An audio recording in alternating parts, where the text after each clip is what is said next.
Hello and welcome to Darshan IAS. सभी का स्वागत है हमारी क्लास में दर्शन आईएएस में।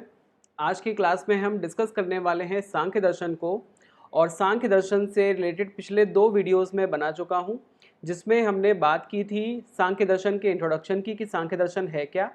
उसके बाद में हमने बात की थी प्रकृति की और पुरुष की, और लास्ट में हमने बात की थी कॉजेशन यानी कि सत्कार्यवाद की, कि जो कॉजेशन है सांख्य दर्शन का दैट इज कॉल्ड सत्कार्यवाद। तो ये जो इतने सारे इंपॉर्टेंट टॉपिक्स हैं इनके बारे में हम चर्चा कर चुके थे, प्रकृति, पुरुष और कॉजेशन की। आज हम बात करने वाले हैं इसका लास्ट टॉपिक जो कि है लिबरेशन। तो लिबरेशन को समझने के लिए हमें बॉन्डेज को भी समझना पड़ेगा कि बॉन्डेज क्या होता है, क्योंकि लिबरेशन अगर हमें चाहिए तो लिबरेशन किससे चाहिए, अगर मुक्ति चाहिए तो मुक्ति किससे चाहिए, मुक्ति तो हमें बंधन से ही चाहिए यानी कि बॉन्डेज से चाहिए, तो हमें बॉन्डेज को भी समझना पड़ेगा। और सबसे लास्ट में जो सबसे इंपॉर्टेंट चीज़ होने वाली है इस सेशन की वो है प्रीवियस ईयर के क्वेश्चंस, जिसको आज हम डिस्कस करने वाले हैं, क्योंकि आज हमारा सांख्य दर्शन जो है वो कंप्लीट हो जाएगा। तो मेरी ये ड्यूटी बनती है कि जितने भी 5 सालों में, पिछले 5 सालों में जो भी सांख्य दर्शन से रिलेटेड यूपीएससी सिविल सर्विसेज के एग्ज़ाम में दर्शन जो भारतीय दर्शन में सांख्य दर्शन से रिलेटेड जितने भी क्वेश्चंस पूछे गए हैं उनके क्वेश्चंस को मैं डिस्कस करूं। तो वीडियो के अंत तक बने रहिए, तभी आपको क्वेश्चंस के आंसर जो है वो समझ में आएंगे, क्योंकि सबसे फ्रूटफुल चीज़ तो वही है। आप कितना भी कोई भी लेक्चर पढ़ लीजिए, कितनी भी किताबें पढ़ लीजिए, कितने भी स्टडी मटेरियल को पढ़ लीजिए, चाहे किसी के नोट्स पढ़ लीजिए, कितने भी वीडियोस देख लीजिए, वो किसी भी काम के तब तक नहीं है जब तक आप क्वेश्चंस के आंसर्स को फ्रेम करना नहीं सीखते। क्योंकि अल्टीमेटली आपको करना क्या है, आपको आंसर्स ही तो लिखने हैं एग्जाम में जाके। तो आज हम उसी की प्रैक्टिस करेंगे, तो इसलिए ये सेशन में एंड तक बने रहना आपको बहुत इंपॉर्टेंट है। जो लोग नए हैं आज के सेशन में वो चैनल को सब्सक्राइब करके बेल आइकन को प्रेस कर लीजिए, ताकि अगली वीडियोस के जो नोटिफिकेशंस हैं वो आपको मिलते रहेंगे, और आपका जो सिलेबस है वो मैं कोशिश करूँगा जल्दी से जल्दी कंप्लीट करवाने का। तो क्लास को आगे बढ़ाने से पहले एक चीज़ मैं और बताना चाहता हूँ कि जिन लोगों के पास दर्शन आईएएस का स्टडी मटेरियल नहीं है, अगर वो खरीदना चाहते हैं तो इस वीडियो के डिस्क्रिप्शन बॉक्स में आपको अमेज़ॉन का, फ्लिपकार्ट का लिंक मिल जाएगा। इसके अलावा अगर आप ओपन ऑर्डर प्लेस करना चाहते हैं यानी कि डायरेक्ट मेरे से मंगवाना चाहते हैं, तो मेरा जो नंबर दिया गया है नीचे डिस्क्रिप्शन बॉक्स में, वहाँ से आप मुझे व्हाट्सएप पे कांटेक्ट करके मंगवा सकते हैं। मेरे को डायरेक्ट कांटेक्ट करने का ये फ़ायदा होगा कि आपका जो ऑर्डर है जो स्टडी मटेरियल का वो जल्दी पहुँच जाएगा। अमेज़ॉन या फ्लिपकार्ट पे करते हैं तो अमेज़ॉन या फ्लिपकार्ट वाले पहले हमारे पास आते हैं लेने के लिए, फिर वो आपको डिस्पैच करते हैं। मेरे पास ऑर्डर आता है तो मैं आपको डायरेक्ट डिस्पैच कर देता हूँ, तो उसमें आपका काफ़ी सारा टाइम बच जाता है। ये तो थी स्टडी मटेरियल की बात। अब हम बात करते हैं सांख्य दर्शन की। तो हम क्या करेंगे कि पिछले 2 सेशंस में जो आपका पार्ट 1 था और पार्ट 2 था, उसमें जो कुछ भी हमने पढ़ा था उसको हम थोड़ा सा रिवाइज कर लेते हैं, और रिवाइज करने के बाद में हम अपने जो आज का हमारा जो मेन टॉपिक है दैट इज लिबरेशन, उसकी तरफ फिर हम बढ़ेंगे। तो सांख्य दर्शन के जो प्रणेता है, इसका इंट्रोडक्शन एक बार हम समझ लेते हैं। इसके जो प्रणेता है वो कपिल मुनि है, ठीक है। और ये जो दर्शन है ये बहुत ही प्राचीन दर्शन है, भारत का प्राचीन दर्शन है। इतना प्राचीन दर्शन है कि हमारे जो स्मृति, श्रुति और पुराण हैं उनमें भी इनका वर्णन किया गया है। जो भगवद गीता है जो भगवान श्री कृष्ण के द्वारा कही गई है अर्जुन से, उसमें भी सांख्य और योग का दर्शन ही बताते हैं। वो उसमें जो ज्ञान देते हैं वो सांख्य योग का दर्शन ही है। तो आप समझ सकते हैं कि अगर हमारा महाभारत 5000 साल पुराना है, इसका मतलब सांख्य योग दर्शन उससे भी ज़्यादा प्राचीन है। तो इस तरीके से हम इसकी प्राचीनता का अंदाज़ा लगा लेते हैं।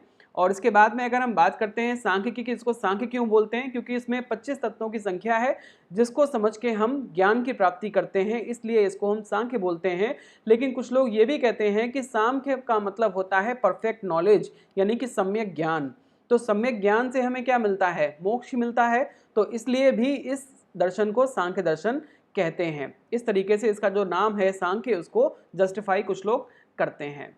आगे बात करते हैं हम इसके मेन आइडियाज ऑफ फिलॉसफी। सांख्य दर्शन के मेन आइडियाज क्या क्या हैं। द थ्योरी ऑफ कॉजेशन यानी कि सत्कार्यवाद। सत्कार्यवाद का मतलब होता है कि जो कार्य है उसकी उत्पत्ति अपने कारण से होती है, यानी कि जो कार्य है वो कारण में पहले से ही विद्यमान होता है। अगर कार्य है दही, तो दही का जो कारण है वो कौन है, दूध है। तो इसका मतलब जो दही है वो दूध में पहले से ही होता है, वो कोई नई उत्पत्ति नहीं है, ठीक है। तो इस तरीके से ये कॉजेशन की थ्योरी देते हैं। इसके बाद में ये डुअलिस्टिक फिलॉसफी है, प्रकृति और पुरुष के मिलन से ये सृष्टि की रचना को मानते हैं, यानी कि जो रियलिटी है वो डुअलिस्टिक है, एक तो प्रकृति है और दूसरा पुरुष है। 3 टाइप्स ऑफ सफरिंग्स के बारे में ये बात करते हैं, आध्यात्मिक, आधिदैविक और आधिभौतिक, जिनकी आज हम विस्तार से चर्चा करने वाले हैं। और इन्हीं सफरिंग्स से हमें क्या मिलता है, बॉन्डेज मिलता है, और इस बॉन्डेज से छुटकारा यानी कि मुक्ति को ही ये लिबरेशन कहते हैं। नेक्स्ट बात करेंगे हम 25 तत्व। ये 25 तत्वों की बात करते हैं, यानी कि 25 तत्वों की जो संख्या है उस संख्या के कारण ही इसको सांख्य दर्शन कहा जाता है, जिसमें एक पुरुष है, एक प्रकृति है, एक महत है, एक अहंकार है, एक मनस है और 5 सेंस ऑर्गन्स हैं, 5 मोटर ऑर्गन्स हैं, 5 सब्टल एलिमेंट्स हैं, 5 ग्रॉस एलिमेंट्स हैं। आगे बात करते हैं इसकी, ये एक हिटोडॉक्स फिलॉसफी है। इसका मतलब ये ईश्वर के अस्तित्व की बात नहीं करते, ये कहते हैं क्योंकि ईश्वर को हम प्रूव नहीं कर सकते इसलिए हम उसकी बात नहीं करते। नेक्स्ट है इवोल्यूशन, यानी कि विकास की प्रक्रिया किस तरीके से होती है, प्रकृति और पुरुष का मिलन किस तरह से होता है जिससे कि विकास की प्रक्रिया जो है वो आगे बढ़ती है। ये भी एक इम्पॉर्टेंट टॉपिक है जो कि हमारे सिलेबस में नहीं है, इसलिए इसको हम ज़्यादा डिस्कस नहीं करते हैं। हाँ, हालांकि थोड़ा बहुत मैंने इसमें समझाया है, पिछले वीडियोस में आपको मिल जाएगा। ये सांख्य का चार्ट है जिसमें 25 तत्व हैं। पहले पुरुष और प्रकृति है, मूल प्रकृति, उसके बाद में महत का जन्म होता है। नेक्स्ट है अहंकार जिसको हम कहते हैं ईगो या फिर सेल्फ आइडेंटिटी, और उसके बाद में आता है हमारा मन, 5 सेंस ऑर्गन, 5 एक्शन ऑर्गन, आपका ये मन आता है, फिर आपके 5 सेंस ऑर्गन्स आते हैं, 5 एक्शन ऑर्गन्स आते हैं, 5 तन्मात्राएं आती हैं, पंच महाभूत आते हैं जो कि ये आपके यहाँ पे दिए गए हैं। 5 सेंस ऑर्गन्स में eye, ear, nose, skin and tongue, और 5 ऑर्गन्स ऑफ एक्शन में आते हैं hands, feet, speech, elimination and procreation. Next आपके 5 तन्मात्राओं में आते हैं sound, touch, form, taste and smell. Next अगर हम बात करते हैं पंच महाभूतों की, इसमें आता है ether, air, fire, water and earth. ये 5 चीज़ें इसमें आती हैं। तो इस तरीके से 25 तत्व जो होते हैं, इन 25 तत्वों की संख्या की वजह से ही इस दर्शन को हम सांख्य दर्शन कहते हैं, और इन 25 तत्वों के ज्ञान से हमें मोक्ष की प्राप्ति होती है, क्योंकि यही ज्ञान है, ऐसा बताया है सांख्य दर्शन ने। इसको मैंने डिटेल में डिस्कस किया है पिछली वीडियोस में, आप उसको देख लीजिएगा। इसमें सिर्फ मैं एक रिवीजन करा रहा हूँ। नेक्स्ट है प्रकृति। प्रकृति क्या होती है? Prakriti is the key concept of Sankhya school and refers to the primal matter with 3 different innate gunas. ठीक है, यानी कि इसमें 3 गुण होते हैं जिसको हम कहते हैं सतोगुण, रजोगुण और तमोगुण। यानी कि जो प्रकृति है वो क्या है? वो प्राइमल मैटर है, यानी कि जो मैटर है, जो डुअलिस्टिक फिलॉसफी है, डुअलिस्टिक फिलॉसफी में एक मैटर होता है, दूसरा माइंड होता है। जो माइंड है वो कॉन्शियस माइंड है जिसको हम पुरुष कहते हैं, जो मैटर है उसको ये प्रकृति कहते हैं। तो प्रकृति के 3 गुण होते हैं, और वो 3 गुण कौन कौन से हैं? पहला है सत्व, दूसरा है रजस, तीसरा है तमस। सतोगुण, रजोगुण और तमोगुण। सतोगुण में बैलेंस होता है, हार्मनी होती है, पॉजिटिव होता है, व्यक्ति पीसफुल होता है, क्लैरिटी रहती है, उसमें लाइट होती है, क्रिएटिव होता है और ओपननेस होती है, और वो इंटेलिजेंट होता है, जिसमें सतोगुण होता है। रजोगुण वाला व्यक्ति कैसा होता है? उसमें मूवमेंट होता है, activity, energy, excitement, passion, desire, agitation, anxiety और ईगोटिज्म। ये सारे गुण होते हैं रजोगुण वाले व्यक्ति के अंदर। तमोगुण जिसमें होता है वो कैसा होता है? उसमें इनर्शिया होता है, इनएक्टिविटी होती है, नेगेटिविटी होती है, अपैथी होती है, उसमें डलनेस होती है, डार्कनेस को वो पसंद करता है, डिल्यूजन, भ्रम होता है, डिप्रेशन की स्थिति में रहता है, और उसमें अज्ञानता का वास होता है। इस तरीके से प्रकृति के 3 गुण होते हैं, और इन प्रकृति के 3 गुणों के कारण ही हमें क्या मिलते हैं? सफरिंग्स मिलते हैं, जिनके बारे में आगे हम बात करने वाले हैं। अब यहाँ पे proof for the existence of प्रकृति, यहाँ पे प्रकृति को प्रूफ करने के लिए कुछ प्रूफ भी दिए गए हैं, जिनको मैंने पिछले वीडियो में समझाया है, आप आराम से विस्तार से उसको पढ़ सकते हैं। नेक्स्ट है पुरुष, कि पुरुष क्या होता है? पुरुष को मैंने बहुत अच्छे से समझाया था पिछले वीडियो में, जिसमें मैंने बताया था कि पुरुष जो है वो प्लूरल है, मेल है, अनअटैच्ड है, नॉन एक्टिव है, पीसफुल इटर्नल है, अल्टीमेट नोअर है, साइलेंट विटनेस है, बियॉन्ड टाइम एंड स्पेस है, नेस्त्रा गुण यानी कि इसमें कोई भी गुण नहीं होता है, इमोबाइल है, प्योर कॉन्शियसनेस यानी कि शुद्ध चेतना है, ये अनरिलेटेड टू एनीथिंग, किसी से इसका कोई संबंध नहीं होता, अनचेंजिंग है, प्योर है, इमेंसिपेटेड यानी कि अपने आप में एक मुक्त आत्मा है। ठीक है, न्यूट्रल सीयर यानी कि चुपचाप बैठ के ये देखता है, सेल्फ कॉज्ड है, इसका कोई कॉज नहीं करता, अपने आप में ही कॉज होता है, और ज्ञाता है यानी कि ये सभी को जानने वाला है। आगे बात करते हैं proofs for the existence of पुरुष, यानी कि पुरुष के एग्जिस्टेंस के लिए भी सांख्य दर्शन प्रूफ देता है, और वो 5 प्रूफ हैं। पहला है टेलियोलॉजिकल, फिर लॉजिकल, ऑन्टोलॉजिकल, नेक्स्ट एथिकल और मिस्टिकल और रिलीजियस प्रूफ। इन 5 प्रूफ्स को भी मैंने पिछली वीडियो में विस्तार से समझाया है, वहाँ पे आप इनको समझ सकते हैं। आगे हम बात करेंगे proof for the plurality of पुरुष। अब यहाँ पे पुरुष एक से ज़्यादा होते हैं, उसके लिए भी 3 प्रूफ देता है। इसको भी आप पुरानी वीडियो में, पिछली वीडियो में देख सकते हैं। नेक्स्ट हम बात करते हैं सत्कार्यवाद की। सत्कार्यवाद, जैसा कि मैंने आपको छोटा सा इंट्रोडक्शन दिया था कि सत्य का मतलब होता है एग्जिस्टेंस, कार्य का मतलब होता है इफेक्ट, और वाद का मतलब होता है डॉक्ट्रिन, यानी कि ऐसा कोई डॉक्ट्रिन, यानी कि ऐसी कोई फिलॉसफी, ऐसा कोई दर्शन जो ये कहता है कि जो कार्य का जो एग्जिस्टेंस है वो कारण में रहता है, उसको हम कहते हैं सत्कार्यवाद। ठीक है, यानी कि इनके हिसाब से जो कार्य है वो कोई नई क्रिएशन नहीं है, वो ऑलरेडी अपने कारण में विद्यमान रहता है। जैसे पौधा बीज में रहता है और दही जो है वो दूध में रहता है। तो इस तरीके से ये कॉजेशन को एक्सप्लेन करते हैं। नेक्स्ट, ये कॉजेशन के लिए 5 आर्ग्यूमेंट्स भी देते हैं कि कॉजेशन जो है, यानी कि जो कारण है वो कार्य का जनक है, यानी कि जो कार्य है वो कारण में रहता है, उसके लिए भी ये 5 जो है आर्ग्यूमेंट्स देते हैं। वो 5 आर्ग्यूमेंट्स इस तरीके से लिखे हैं जो कि मैंने पिछले वीडियो में समझाए हैं, उसको भी आप आराम से समझ सकते हैं। नेक्स्ट, अब हम बात करते हैं बॉन्डेज एंड लिबरेशन, जो कि है हमारा आज का टॉपिक। तो अब हम पहुंचे हैं 10 मिनट की वीडियो बनाने के बाद, 11 मिनट 57 सेकेंड के बाद, कि हम आज क्या पढ़ने वाले हैं, और वो है बॉन्डेज एंड लिबरेशन, है ना। तो बॉन्डेज एंड लिबरेशन को समझने के लिए सबसे पहले हमें समझना पड़ेगा बॉन्डेज क्या होता है, यानी कि बंधन क्या है।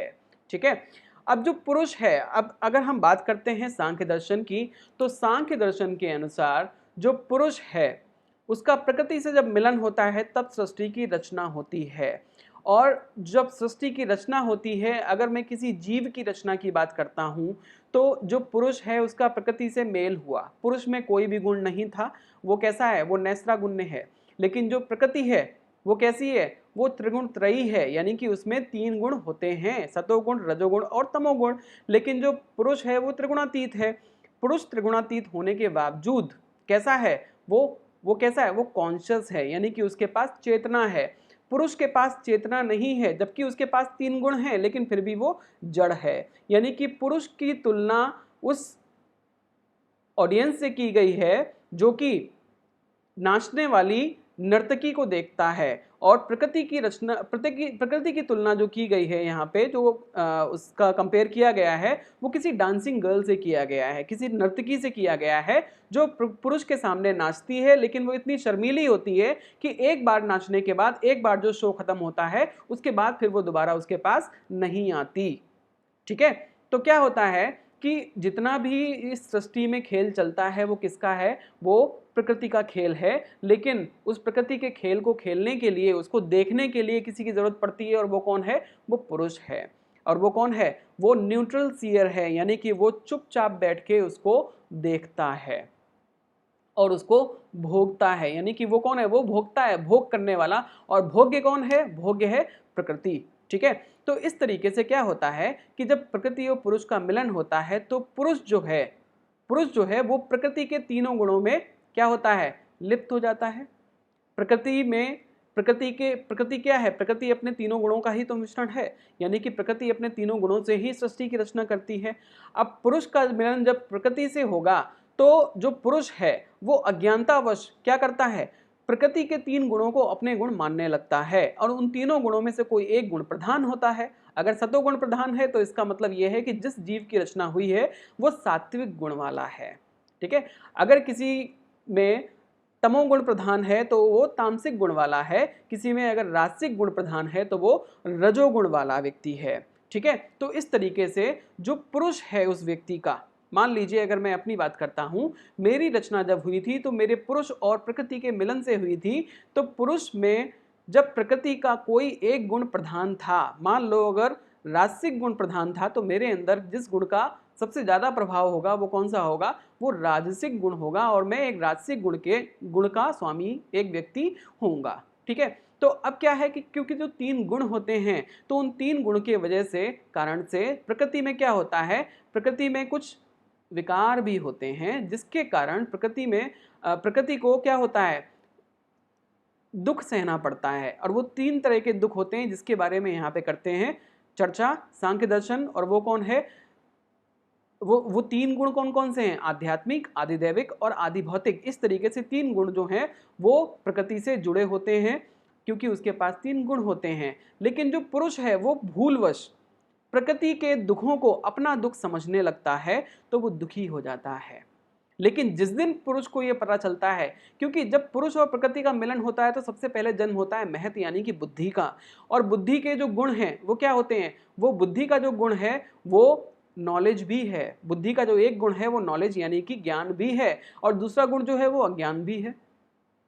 कई सारे गुण होते हैं, ज्ञान भी है और अज्ञान भी है। अगर सतोगुण का प्रभाव ज़्यादा है तो ज्ञान होगा, तमोगुण का प्रभाव ज़्यादा है तो अज्ञान होगा, ठीक है। और अगर हम ये मानते हैं कि उसके ऊपर सतोगुण का प्रभाव ज़्यादा है, हालांकि तीनों गुण एक साथ होते हैं लेकिन प्रभाव किसी एक का सबसे ज़्यादा होता है, तो अगर जो बुद्धि है उसके कई सारी क्वालिटीज़ होती हैं और नॉलेज उन्हीं में से एक है। और जो नॉलेज है उसमें उसको क्या बोलते हैं हिंदी में, उसको ये बोलते हैं विवेचन। और विवेचन में होती है डिस्क्रिमिनेटिंग पावर। डिस्क्रिमिनेटिव पावर का मतलब होता है जिससे कि आप सही और गलत की पहचान करते हैं, आप डिस्क्रिमिनेशन कर पाते हैं कि क्या सही है और क्या गलत है, मैं कौन हूं, कोई और कौन है। दूसरों से अपने आप को भिन्न समझना ही क्या होता है, डिस्क्रिमिनेट करना होता है अपने आप को दूसरों से। तो जो पुरुष है जब प्रकृति से उसका मेल होता है तो बुद्धि का जन्म होता है। बुद्धि का जो गुण है वो ज्ञान भी होता है और ज्ञान में विवेचना होती है। उस ज्ञान के जो एक गुण है विवेचना, उस विवेचन के थ्रू जब वो ये जान लेता है कि मैं प्रकृति नहीं हूं, मैं कौन हूं, मैं पुरुष हूं और मैं इटरनली प्योर हूं और मैं इटरनली कॉन्शियस हूं और मैं इटरनली फ्री हूं और लिबरेटेड सोल हूं, उसी दिन जो है वो पुरुष प्रकृति के गुणों को अपना गुण नहीं समझता है। उसके जो शूल हैं 3, जो उसके 3 जो उसकी प्रॉब्लम्स है, जो उसके 3 सफरिंग्स हैं, उनको जब वो अपना नहीं समझता है तभी उसका क्या हो जाता है, उसका मोक्ष संभव हो जाता है, ठीक है। क्योंकि जो पुरुष है वो अपने आप में अगर प्योरली देखा जाए कि पुरुष क्या है तो वो एक मुक्त आत्मा है। लेकिन जिस दिन पुरुष अपने आप को मुक्त आत्मा समझने लगता है प्रकृति से भिन्न, उसी दिन उसका जो मोक्ष है वो संभव हो जाता है। तो इस तरीके से जो सांख्य दर्शन है वो मोक्ष 2 तरीके से बताता है, एक तो देह मुक्ति, एक तो विदेह मुक्ति, ठीक है। यानी कि एक तो जब आपके पास देह है यानी कि आप जीवित हो अपने शरीर से, फिर आपको मुक्ति मिल जाती है। दूसरा होता है विदेह मुक्ति, यानी कि आपके पास जब शरीर गया तब आपको मुक्ति मिली। तो जो सांख्य दर्शन है दोनों प्रकार की मुक्ति की बात करता है, दोनों प्रकार के लिबरेशन की बात करता है। तो जो सांख्य दर्शन है वो ये कहता है कि जब हमारा पुरुष ये जान लेता है कि वो प्रकृति से भिन्न है तो उसको क्या मिलता है, मोक्ष मिल जाता है। तो क्वेश्चन लोगों का ये अराइज होता है कि भाई जब मोक्ष मिल जाता तो फिर जीने की क्या जरूरत है, फिर जीते क्यों रहते हैं। वो जीते इसलिए हैं, इसका आंसर ये देता है कि जो आपने कर्म किए हैं अभी तक उनका फल भी तो आपको भोगना है, उन फलों को भुगतने के लिए, ठीक है। और जो भी आपने अच्छे या बुरे कर्म किए हैं उनका फल भुगतने के लिए आप इस दुनिया में जीवित रहते हैं। लेकिन अगर आपके पुरुष ने स्वयं को पहचान लिया है, पुरुष से अपने आप को डिस्क्रिमिनेट कर लिया है, तो फिर आपको मोक्ष जो है वो मिल चुका है, ठीक है। अब जो सांख्य दर्शन है वो ये कहता है कि ये जो दुनिया है, ये जो वर्ल्ड है, वो किससे निर्मित है, प्रकृति से निर्मित है। प्रकृति में 3 गुण होते हैं, उन गुणों की वजह से प्रकृति को क्या करना पड़ता है, सफरिंग का सामना करना पड़ता है, यानी कि उसको दुखों का सामना करना पड़ता है। और जहां गुण होंगे वहां दुख जरूर होंगे। और सफरिंग जो है, suffering have their and in liberation, यानी कि जो सफरिंग है यानी कि जो गुण हैं, जो सफरिंग यानी कि जो आपके दुख हैं, दुखों का जो एंड है वो लिबरेशन से ही पॉसिबल है, यानी कि मुक्ति से ही पॉसिबल है। यानी कि जो लाइफ आपको हेवन में भी मिलती है, यानी कि आपको जो लाइफ कहाँ मिलती है, जो स्वर्ग में भी अगर आपको जीवन मिलेगा तो वो भी आपका गुणों से ही कंट्रोल होगा। लेकिन अगर आपको मोक्ष चाहिए तो आपको गुणों से मुक्त होना पड़ेगा और ये पहचानना पड़ेगा कि मैं गुणों से रहित पुरुष हूं, क्योंकि वो जो गुण है वो तो प्रकृति के मेरे थोड़ी ना है। The aim of man is to get rid of all these kind of sufferings, ठीक है। और ये कैसे होगा, लिबरेशन और moksha means freedom from pain without any possibility to return into this state. और वो स्टेट कौन सी है, अभी वाली, जिसमें आप बंधन में हो, ठीक है। तो इस तरीके से अगर आपको मोक्ष चाहिए तो उसके लिए आपको जन्म और मरण के बंधन से मुक्ति चाहिए होती है। इसके लिए आपको अपने पुरुष को ये पहचानना होता है कि ये जो दुनिया है, ये जो कुछ भी आपको दिखाई दे रहा है, ये सब क्या है, ये सब प्रकृति है और ये मैं नहीं हूँ, मैं तो इन सब से मुक्त हूँ। अब हम बात करते हैं कि सफरिंग की, अगर गुण है तो वहाँ पे सफरिंग भी होगी, और वो सफरिंग जो है वो 3 तरह की होती है। सबसे पहली होती है आध्यात्मिक, दूसरी है आदि भौतिक और तीसरी है आदि दैविक। आध्यात्मिक सफरिंग क्या होती है? It is due to physical, mental and intra organic causes. जितने भी फिजिकल, मेंटल और इंट्रा ऑर्गेनिक कॉजेज होते हैं उनसे आपको जो दुख होता है उसको हम कहते हैं आध्यात्मिक दुख। ठीक है, it includes all kind of bodily and mental elements, disease, anger and hunger etcetera are आध्यात्मिक सफरिंग्स। यानी कि जितने भी आपके शारीरिक और मानसिक दुख होते हैं, ठीक है, जो भी आपकी बीमारी है, जो आपको दुख है, जो आपको घृणा है, जो भी आपको भूख लगती है या फिर आपको क्रोध आता है, ये सारे गुण जो हैं, ये सारे जो सफरिंग्स हैं, ये आध्यात्मिक सफरिंग में आएंगे। आपका जो गुस्सा आता है ना, आपको जो भूख लगती है, जो भूख है, आपकी जो हंगर है, वो भी एक तरीके की सफरिंग ही है। आपको ये समझना होगा, इससे भी आपको मुक्त होना है। ठीक है, इससे मुक्त होने के लिए आपको क्या करना पड़ेगा? प्रकृति से अपने आप को अलग समझना पड़ेगा। ठीक है, आगे बात करते हैं आदि भौतिक की। आदि भौतिक क्या होता है? These sufferings are included by natural causes such as human beings, animals, birds, insects etcetera. यानी कि जितने भी नेचुरल कॉजेज होते हैं उनसे जो आपको सफरिंग मिलती है, दुख मिलता है, वो कहलाता है आदि भौतिक दुख। ठीक है, जैसे कि जानवरों से अगर आपको कोई दुख मिलता है, चिड़ियों से कोई दुख मिलता है, जो इंसेक्ट्स यानी कि जो कीड़े मकोड़े होते हैं, इनसे किसी से भी अगर आपको कोई भी फिजिकल एक्सटर्नल ऑब्जेक्ट से आपको जो दुख मिलता है, जो भी एक्स्ट्रा ऑर्गेनिक दुख है, वो सारा आपका क्या है? वो आदि भौतिक दुख में आता है। आगे हम बात करते हैं आदि दैविक दुख। आदि दैविक दुख क्या होता है? These proceed from external but extraordinary cause such as stars, physical elements and ghosts, witches etc. भूत, प्रेत और आपके जो स्टार्स हैं, ग्रह नक्षत्र हैं, इन सभी के कारण आपको जो दुख प्राप्त होते हैं वो सारे जो हैं वो आपके आदि दैविक दुख कहलाते हैं। लेकिन लिबरेशन का काम क्या होता है? इन सभी प्रकार के दुखों से आपको मुक्ति दिलवाना और इस जन्म मरण के बंधन से आपको मोक्ष दिलवाना ही आपका क्या है? मोक्ष है। आगे बात करने वाले हैं हम मीन्स टू लिबरेशन की। अब हम क्या बात करेंगे? मीन्स टू लिबरेशन, यानी कि हमें जो लिबरेशन है, जो मोक्ष है, मुक्ति है, कैवल्य है, अलग अलग धर्मों में, अलग अलग दर्शनों में अलग अलग नाम बोला गया है, तो इसका मीन्स क्या है, यानी कि इसका साधन क्या है? ठीक है, अब एक चीज समझनी होगी, अगर लिबरेशन से पहले हमें बॉन्डेज है, और बॉन्डेज का जो कारण है वो क्या है? वो अज्ञानता है। और अज्ञानता किसकी है? पुरुष की। पुरुष की अज्ञानता है कि वो प्रकृति के गुणों को अपने गुण समझने लगता है, इसलिए प्रकृति के दुखों को भी अपना दुख समझने लगता है और वो दुखी हो जाता है, यानी कि फिर वो किस में आ जाता है? बंधन में आ जाता है। तो इसका मतलब ये है कि अगर बॉन्डेज का कारण इग्नोरेंस है, if the reason for bondage is liberation, then there must be the reason for liberation should be what? Enlightenment, यानी कि नॉलेज। इसका मतलब यह है कि अगर बंधन का कारण अज्ञानता है तो फिर मोक्ष का कारण क्या हुआ? ज्ञान हुआ। और ज्ञान क्या? ज्ञान बस इतना सा ज्ञान है कि पुरुष ये समझ जाए कि मैं प्रकृति नहीं हूँ, प्रकृति के गुण मेरे नहीं हैं और प्रकृति के जो दुख हैं वो भी मेरे नहीं हैं, मैं तो हमेशा मुक्त आत्मा था और आगे भी मुक्त आत्मा ही रहूँगा। वही उसके लिए लिबरेशन है। इसका मतलब ये है ignorance is the cause of suffering. ठीक है, ignorance means the failure of to recognize one's own real nature, यानी कि जब पुरुष, हमारा जो पुरुष है, अपने रियल नेचर को समझने में फेल हो जाता है, तब उसको क्या होती है? इग्नोरेंस होती है, जिसकी वजह से उसको बॉन्डेज मिलता है। और true knowledge of metaphysics is the one method of obtaining liberation from suffering. और यानी कि मेटाफिजिक्स की जो ट्रू नॉलेज है, 25 तत्वों की संख्या की जो ट्रू नॉलेज है, उसको समझना ही क्या है? लिबरेशन फ्रॉम सफरिंग है। ठीक है, not knowing the real nature of soul, living being identify itself with the mind और the ego and the intellect and it's affected by their pleasure, suffering and hence it suffers.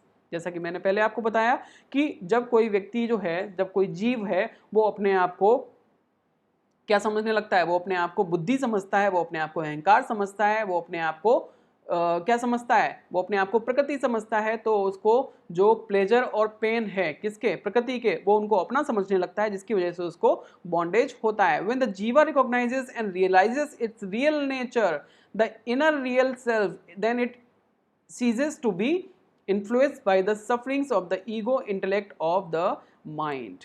ठीक है, यानी कि जब जीव अपने आप को पहचान लेता है तो वो अपने आप को ना तो अहंकार के रूप में देखता है, ना ही वो अपने आप को बुद्धि के रूप में देखता है, ना ही अपने आप को मन के रूप में देखता है। वो सिर्फ अपने आप को एक मुक्त आत्मा, एक इटर्नल कॉन्शियस जो पुरुष है उसके रूप में वो अपने आप को देखता है। In this way liberation can be attained only by realizing the discrimination between Prakriti and Purusha. इस तरीके से हम देखते हैं कि जो प्रकृति और पुरुष के बीच में जो डिस्क्रिमिनेटिंग है, डिस्क्रिमिनेशन है, उसको जब हम समझ जाते हैं विवेचन के थ्रू, ठीक है, तो तब हम मुक्त हो जाते हैं। The knowledge of the following is liberation.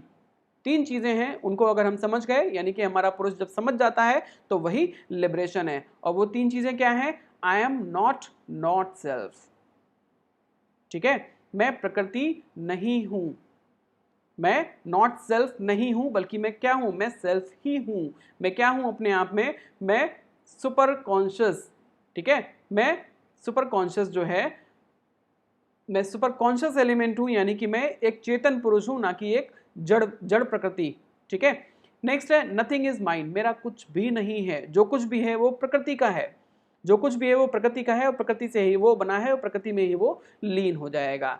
Ego is unreal, यानी कि जो अहंकार है, जो ईगो है, वो क्या है? वो अनरियल है, क्योंकि उसकी कोई रियलिटी नहीं है, क्योंकि वो प्रकृति का पार्ट है, वो पुरुष का पार्ट नहीं है। ठीक है, वो पुरुष में तब आता है जब वो प्रकृति को अपना समझने लगता है, तब वो उसको ये लगता है कि ये मेरा है, अहंकार मेरा है। अहंकार फिर सतोगुण रजोगुण तीन गुण उसको मिलते हैं। जब वो ये समझ लेता है कि ना तो अहंकार मेरा है और कुछ भी मेरा नहीं है, और मैं नॉट सेल्फ भी नहीं हूँ, मैं सिर्फ एक आत्मा हूँ जिसका और कुछ भी नहीं है, तो वो अपने आप को मुक्त समझ लेता है सभी चीज़ों से, उन 25 तत्वों से अपने आप को मुक्त समझ लेता है। 25 में से जो 24 तत्व उनसे अपने आप को मुक्त समझ लेता है, पुरुष के अलावा जो कुछ भी है। तो जिस दिन वो मुक्त समझ लेता है उसी दिन वो मुक्त हो जाता है। क्लियर है? तो यहाँ पे आपका जो सांख्य दर्शन है वो कंप्लीट होता है। और इसके साथ में जो सबसे इम्पॉर्टेंट चीज़ है उसको अब हम डिस्कस करने वाले हैं, इस सेशन का सबसे important aspect, that is previous year questions. तो अब हम बात करने वाले हैं पिछले 5 सालों के क्वेश्चंस को, 2021 से लेके 2017 तक के क्वेश्चंस को मैं डिस्कस करने वाला हूं। अब आप ये पाएंगे, अगर आपने पिछली 2 और ये तीनों वीडियोस अगर आपने देखी हैं, तो मैं दावे के साथ कह सकता हूं कि ये जितने भी 5 क्वेश्चंस 6 क्वेश्चंस यहाँ पे दिए गए हैं, 6 के 6 क्वेश्चंस के आंसर आपको इन वीडियोस में मिलेंगे। और अगर आपने अच्छे से सीखा है इन वीडियोस से, तो आपको इन आंसर लिखने में कोई प्रॉब्लम होने वाली नहीं है ना। तो सबसे पहले देखते हैं, explain the Sankhya view on 3 gunas, गुणत्रय एंड देयर मॉडिफिकेशंस। आंसर आप आराम से दे सकते हैं अगर आपने पहला वाला वीडियो देखा है, जिसमें मैंने आपको समझाया था कि सांख्य के 3 गुणों के लिए व्यूज क्या हैं। और वो 3 गुण कौन से हैं? सतोगुण, रजोगुण और तमोगुण, जिनकी उत्पत्ति होती है किससे? बुद्धि से, ठीक है, अहंकार से। जब प्रकृति और पुरुष का मिलन होता है तो जो प्रकृति के 3 गुण हैं वो क्या करते हैं? वो अपना इफेक्ट दिखाना शुरू करते हैं जीव में, और उसके जो मॉडिफिकेशंस होते हैं, चाहे वो सतोगुण के प्रधान होने में हो, तमोगुण के प्रधान होने में हो, या फिर जो रजोगुण है उसके प्रधान होने में हो, उसका जो प्रधान होगा उसका इफेक्ट जो है वो उस जीव के ऊपर पड़ता है, तो वो उसी गुण का व्यक्ति या फिर प्राणी कहलाता है। क्लियर हो गई ये वाली चीज? अगली बात करते हैं सेकंड क्वेश्चन की। ये कहता है a mango tree is grown out of a mango seed. एक जो मैंगो ट्री है वो मैंगो के सीड से उत्पन्न हुआ है, यानी कि आम का जो पेड़ है वो आम के बीज में से निकला है। How will Sankhya system explain this process through their theory of causation by rejecting their rival perspectives. ठीक है, राइवल पर्सपेक्टिव की अभी हम बात करेंगे, पहले हम इन्हीं की बात कर लेते हैं। एक जो पेड़ है वो कहाँ से निकला है? आम का पेड़ है वो आम के पौधे से निकला है। इसका मतलब ये है कि सांख्य दर्शन ये कहता है कि जो कार्य है वो कारण में पहले से विद्यमान होता है। यहाँ पे कार्य, अगर पेड़ है, आम का पेड़ है, तो यहाँ पे जो कारण है वो आम का बीज है जहाँ से पेड़ की उत्पत्ति हुई है। इसका मतलब ये है कि पेड़ अपनी उत्पत्ति से पहले अपने बीज में था। आम का जो पेड़ है वो उत्पत्ति से पहले वो क्या था? वो बीज में था। इसका मतलब ये है कि the mango tree is the explicit manifestation of the implicit mango seed, of the implicit potentiality जो कि मैंगो सीड में थी। ठीक है। How will Sankhya system explain this process through their theory of causation by rejecting their rival perspective. अब इसके लिए उनके जो राइवल पर्सपेक्टिव है उसको ये जवाब कैसे देंगे? इसके राइवल कौन है? अगर इनका कॉजेशन सत्कार्यवाद कहलाता है तो न्याय दर्शन का जो कॉजेशन है वो असत्कार्यवाद कहलाता है, जो ये कहता है कि हर चीज जो है वो अपने आप में एक नई उत्पत्ति है। जो दही है वो दूध से उत्पन्न नहीं हुआ है, जो मैंगो ट्री है वो मैंगो सीड से उत्पन्न नहीं हुआ है, वो अपने आप में एक नई क्रिएशन है। इसीलिए उसको हम असत्कार्य बोलते हैं, असत्कार्यवाद बोलते हैं, या फिर उसको हम आरंभवाद भी बोलते हैं। तो उसके लिए जवाब ये कैसे देते हैं? उसके लिए जवाब ऐसे देते हैं, ये कहते हैं कि अगर कोई भी चीज आरंभ से पहले नहीं थी तो उसका आरंभ कैसे हो सकता है? बिना किसी जो आपका कॉज है उसके बिना कोई भी इफेक्ट कैसे हो सकता है? अगर सीधी सी बात है, अगर दही है तो जाहिर सी बात है वो उसके लिए दूध की जरूरत पड़ेगी ही पड़ेगी। अगर पेड़ है तो उसके लिए बीज की जरूरत पड़ेगी ही पड़ेगी। अगर कुर्सी है तो उसके लिए लकड़ी की जरूरत पड़ेगी ही पड़ेगी। ठीक है। तो इस तरीके से ये 5 आर्गुमेंट्स देते हैं जिनको मैंने पिछले वीडियो में दिखाया है, वो आप आराम से समझ सकते हैं।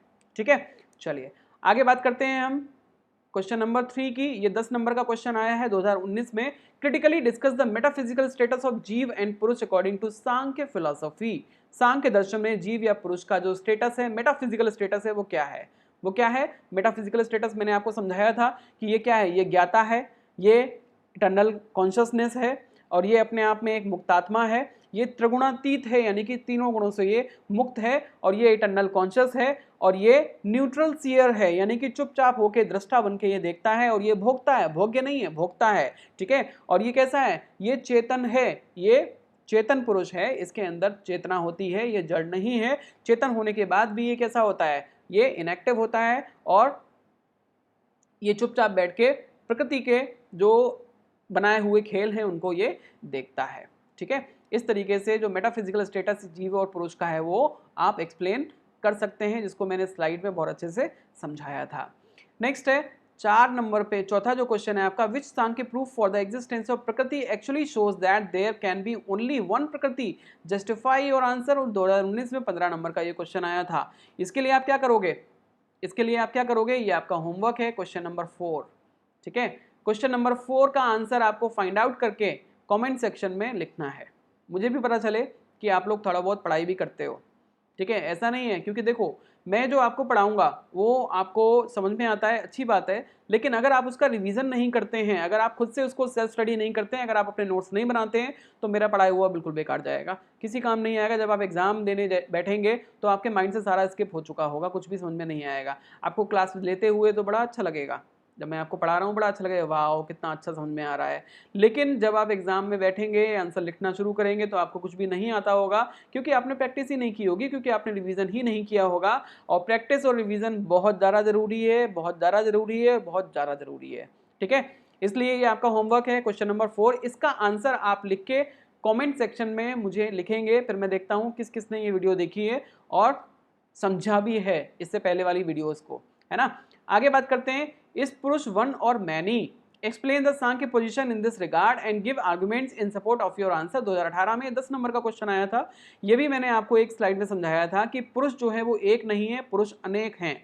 पुरुष अगर एक होता तो एक की मुक्ति से सभी को मुक्ति मिल गई होती, एक अगर सोता तो सभी सो गए होते।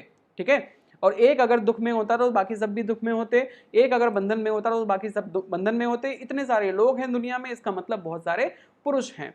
इस तरीके के आर्गुमेंट्स जो है वो 5 आर्गुमेंट इस तरीके के सांख्य दर्शन ने दिए हैं, जिसको आप पिछली वीडियो में आराम से देख सकते हैं। नेक्स्ट आगे हम बात करते हैं क्वेश्चन नंबर 6 की। इसमें ये कहता है, given the theory of causation is it possible for Sankhya to explain the presence of consciousness in the world discuss. 2017 में ये 15 नंबर का क्वेश्चन आया था, और ये कहते हैं कि कॉजेशन की थियरी के हिसाब से क्या ये पॉसिबल है सांख्य के लिए कि वो कॉन्शियसनेस के प्रेजेंस को क्या कर पाएं? जस्टिफाई कर पाएं। ठीक है। हाँ बिल्कुल पॉसिबल है, क्योंकि अगर हम बात करते हैं सत्कार्यवाद के कॉजेशन की, सत्कार्यवाद की या फिर कॉजेशन की जो सांख्य दर्शन ने दिया है, तो उस कॉजेशन में क्या होता है? उस कॉजेशन में जो इफेक्ट है वो कहाँ से उत्पन्न होता है, वो अपने कॉज से उत्पन्न होता है, लेकिन इफेक्ट को कॉज से उत्पन्न होने का कार्य जो है वो क्या है, वो इवोल्यूशन है। और इवोल्यूशन के प्रोसेस में दो लोग बहुत ज़रूरी हैं, वो कौन है, प्रकृति और पुरुष दोनों जरूरी हैं। ठीक है, इसका मतलब ये है कि जो कॉजेशन है उसमें पुरुष का इंपॉर्टेंट रोल होता है। जब तक पुरुष नहीं होगा तब तक प्रकृति अपने आप में कुछ भी नहीं कर सकती।